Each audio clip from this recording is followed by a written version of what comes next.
आणि आता दिवसभरातल्या मोठ्या टॉप 9 आपण बातम्या बघूया।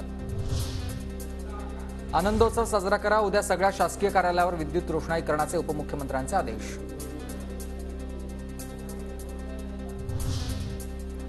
मुख्यमंत्री दोन्ही उपमुख्यमंत्री अयोध्येत जाणार नाहीत। उद्या एकटं जाण्यापेक्षा 22 जानेवारी नंतर सर्व मंत्रिमंडळासोबत रामलल्लाचं दर्शन घेणार, मुख्यमंत्री शिंदेंची प्रतिक्रिया। अयोध्येतील राम मंदिर लोकार्पण सोहळ्याचं ठाकरेंना पोस्टद्वारे निमंत्रण, मात्र ठाकरेंनी आधीच नाशिकच्या काळाराम मंदिरात दर्शन घेणार असल्याचं केलं होतं स्पष्ट।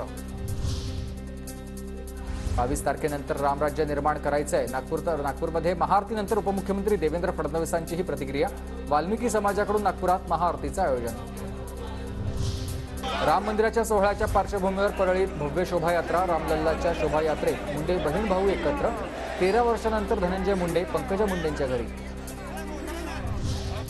उद्याच्या अयोध्येतील सोहळ्याचं थेट प्रक्षेपण चित्रपटगृहात करा, मंत्री उदय सामंतांची सर्व चित्रपटगृह चालक मालकांना विनंती। उद्धव ठाकरेंचा आजचा शिवनेरी दौरा रद्द। हेलिकॉप्टर उतरवण्यास परवानगी न मिळाल्यानं दौरा रद्द झाल्याची सूत्रांची माहिती। उद्या अयोध्येत रामलल्लाच्या मूर्ती प्राणप्रतिष्ठेनिमित्त कटुता, वाद आणि संघर्ष संपायला हवा, सरसंघचालक डॉक्टर मोहन भागवत यांनी व्यक्त केलंय मत।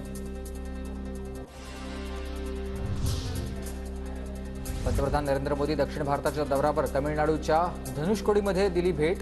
अरिचल मनुई पॉइंटवर देखील केली पाहणी। याच ठिकाणाहून राम सेतूचं बांधकाम झालं होतं सुरू।